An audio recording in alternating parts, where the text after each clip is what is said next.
সাল্লাল্লাহু আলাইহি সাল্লাম আমাদেরকে দোয়া শিখিয়েছেন। সুনান তিরমিজির বর্ণিত হাদিসে তিনি বলেছেন আমরা যেন আল্লাহর কাছে দোয়া করি, আল্লাহুম্মা হদিনি লি আহসানিল আখলাক ওয়া লা ইয়াহদি লি আহসানিহা ইল্লা আনত ওয়াসরিফ আন্নি সাইয়্যাহা ওয়া লা ইয়াসরিফ আন্নি সাইয়্যাহা ইল্লা আনত।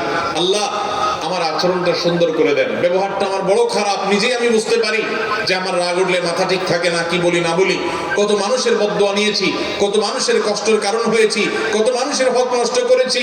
মাবুদ আপনি আমার আখলাকটা সুন্দর করে দেন, আমার আচরণটা ভালো করে দেন। আল্লাহর কাছে দোয়া করতে হবে। আবার যে সমস্ত মানুষগুলোর সুন্দর আচরণ আছে, প্রত্যেক সমাজে আছে, দেখবেন কারোর কষ্টের কারণ হয় না। এই যে শেখ আব্দুল সালাম আজাদি হাফিজাহুল্লাহকে আমি মহব্বত করি, আমি উস্তাদের সব বিস্তারিত বিষয় জানি না উনি কেমন মানুষ, কিন্তু আমি জানি উনি মুস্কে হাসি কথা বলেন, হাসি মুখ ছাড়া থাকেন না। আমাদের ডক্টর খন্দকার আব্দুল্লাহ জাহাঙ্গীর রহমতুল্লাহি আলাইহি, যার চেহারা মাথায় স্মৃতিতে ভেসে উঠলেই একটা হাসি মুখ চোখের সামনে ভেসে উঠে। এটাই হলো মুসলমানের আচরণ, এটাই হলো মুসলমানের চরিত্র। আল্লাহ আমাকে আপনাদেরকে আমাদের সবাইকে সেরকম চরিত্র ধারণ করার তৌফিক দান করুন। সবাই চেষ্টা করবো তো ইনশাআল্লাহ। আমি আবারও বলি ভাই, বারবার বলি, এই দেশে নামাজি কালামি মুসলমান যাও আছে, সুন্দর আচরণওয়ালা মুসলমান তার ধারে কাছেও নাই। আমরা এই দুর্ভিক্ষ, এই অভাব দূর করার জন্য আমরা প্রত্যেকে ভালো মানুষ হব, চেষ্টা করবো তো ইনশাআল্লাহ। আপনাদেরকে একটি বিষয় শেয়ার করি। অনেক বছর আগে আমি হাদিসের যে অনলাইন লাইব্রেরি, সেখানে সার্চ দিয়ে দেখেছিলাম নবী সাল্লাল্লাহু আলাইহি ওয়াসাল্লাম যে সমস্ত হাদিসে বলেছেন খায়রুকুম আও খায়রুন নাস, তোমাদের মধ্যে সবচেয়ে সেরা মানুষ, মুসলমানদের মধ্যে সবচেয়ে ভালো মুসলমান কারা, এই সংক্রান্ত এই শীর্ষক যত হাদিস আছে সেগুলোকে সার্চ দিয়ে বের করলাম। বের করার পরে দেখলাম আমার সার্চিং এ প্রায় 11টি আইটেম পেয়েছি।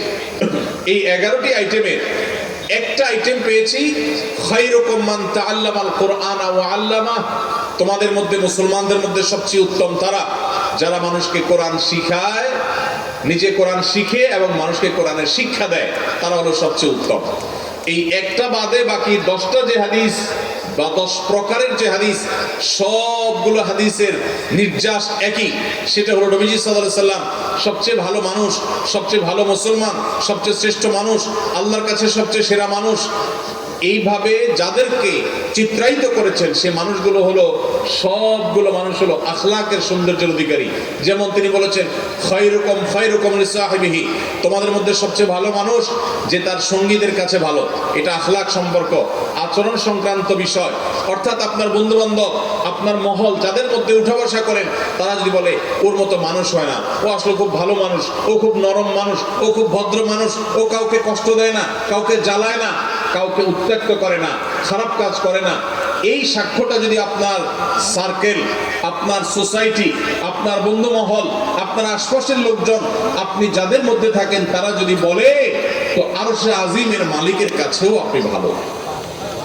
ভাইরা আমার, নবীজি সাল্লাল্লাহু আলাইহি সাল্লাম বলেছেন খায়রুকুম আহসানুকুম আহসানুকুম কাদাআ, তোমাদের মধ্যে সবচেয়ে ভালো মানুষকে যে ঋণ নেওয়ার পর, দোকান থেকে বাকি নেওয়ার পর পরিশোধ করার ক্ষেত্রে ভালো মানুষের পরিচয় দেয়।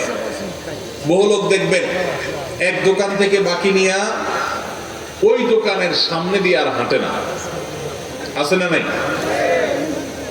অন্য দোকান থেকে নগদে কিনে খায়, ওই যে দোকান থেকে বাকি কিনছে ওই দোকানদারকে চিনেও না। একবার কারোর কাছ থেকে হাওলাত নিয়ে আটকাইতে পারলে আর সেই টাকা দেওয়ার কোনো নামগন্ধ আছে না নাই? এরকম মানুষ।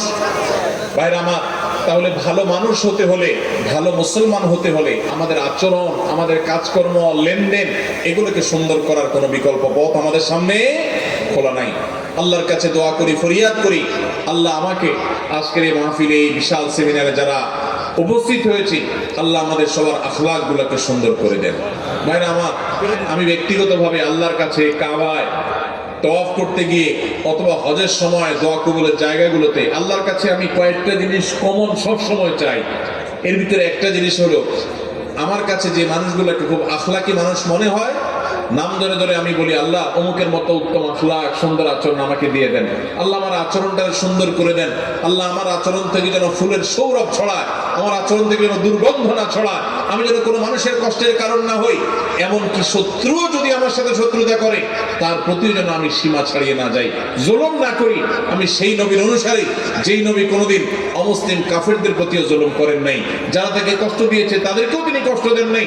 আমরা সেই নবীর অনুসারী, অতএব তার মতো আখলাক, তার মতো আচরণ আজ আমাদের মধ্যে গঠন করতে হবে। চেষ্টা করা যাবে না ইনশাআল্লাহ? আল্লাহ আমাদের সবাইকে তৌফিক দান করুন। 5 নম্বর, আমরা যদি পরিপূর্ণভাবে ইসলামে দাখিল হতে হয় তাহলে সেক্ষেত্রে আমাদের সকল ক্রিয়াকর্ম, সকল কিছু আল্লাহর জন্য, আল্লাহর সামনে নিবেদন করে দিতে হবে। আমাদের ব্যবসা বাণিজ্য, সেখানে হালাল হারাম খুঁজতে হবে। আমাদের কায় কারবার, সেখানে হালাল হারাম খুঁজতে হবে। আপনি কোথাও চাকরি করেন, সেখানে হালাল হারাম খুঁজতে হবে। সব ক্ষেত্রে যদি হালাল হারাম মেনটেন করে চলেন তাহলে ইনশাআল্লাহ আপনি ইসলামে পরিপূর্ণভাবে দাখিল হতে পারবেন। আমাদের এই সমাজে বহু মানুষ আছেন যারা আলহামদুলিল্লাহ অন্য অনেক দিক থেকে ভালো, কিন্তু হালাল হারাম বাজ বিচারের ক্ষেত্রে ভালো মানুষ না। এরকম মানুষ আছে না নাই? অনেক আছে। হালাল হারামের বাজ বিচার নাই। হালাল হারামের বাজ বিচার যদি কেউ না করে, সে কখনো পরিপূর্ণভাবে ইসলামে প্রবেশ করতে পারবে না। ইসলাম হলো পরিপূর্ণ জীবন ব্যবস্থা, এখানে সবকিছুর সমাধান আছে। আল্লাহ তাআলা আমাদের সবাইকে খাঁটি মুসলমান, পরিপূর্ণ মুসলমান হওয়ার তৌফিক দান করুন। আধা মুসলমানের জন্য জান্নাত নয়, পরিপূর্ণ মুসলমানের জন্য জান্নাত। আধা মুসলমানের জন্য আখিরাতের শেষ হাসি হাসা হবে না। আধা মুসলমানের পর আল্লাহ সন্তুষ্ট হবেন না। আধা মুসলমানের জন্য সাফল্য আসবে না, পরিপূর্ণ মুসলমানের জন্য সাফল্য আসবে। এই যে 5টি পয়েন্টের কথা আমি বললাম, এই 5টি পয়েন্টের অভাব অনেক হুজুরের মধ্যে আছে, অনেক আলেমের মধ্যে আছে, অনেক ইমাম সাহেবের মধ্যে আছে, অনেক মাদ্রাসার শিক্ষকের মধ্যেও আছে। আমরা কেউ একেবারে ফেরেশতা হয়ে যাই নাই। আমাদের এই সংগ্রাম করতে হবে যে আমাদের 5টা গুণ অর্জন করতে হবে। আমি আবার বলছি, নাম্বার 1, আমাদের ঈমানটাকে সুন্দর করতে হবে, শুদ্ধ করতে হবে। ঈমানে কোনো ভেজাল রাখা চলবে না। শিরক এবং কুফর থেকে, নেফাক থেকে ঈমানকে পাক রাখতে হবে। নাম্বার 2, 5 ওয়াক্ত নামাজকে জীবনের সবকিছুর উপরে গুরুত্ব দিতে হবে। প্রাণ থাকতে কখনো নামাজ ছুটতেই পারে না মুসলমানের। নাম্বার 3, আমরা কখনো কোনো মানুষের অধিকার নষ্ট করতে পারি না। সকল মানুষের, সকল প্রাণীর অধিকার আদায় করতে হবে, কারোর হক নষ্ট করা যাবে না। আর নাম্বার 4, আমাদের আচরণটা সুন্দর হতে হবে, আখলাকটা ভালো হতে হবে। নাম্বার 5, আমার সকল উপায় উপার্জন সবকিছু 100% হালাল হতে হবে। হারামের লেশ যদি আসে তাহলে ওই যে নামাজ পড়লাম, আখলাক সুন্দর করলাম, কোনো কিছু লাভ হবে না, কারণ হারাম উপার্জনকারীর কোনো কিছু কোনো কাজে আসে না। এই 5টা গুণ অর্জন করার চেষ্টা করবো তো ইনশাআল্লাহ। আল্লাহ তাআলা আমাকে, আপনাকে, আমাদের সবাইকে পরিপূর্ণভাবে ইসলামে দাখিল হওয়ার তৌফিক দান করুন। আমাদের সবাইকে খাঁটি মুসলমান হওয়ার তৌফিক দান করুন। জাযাকুমুল্লাহু খায়রা ওয়া আখিরু দাওয়ানা আলহামদুলিল্লাহি রাব্বিল আলামিন।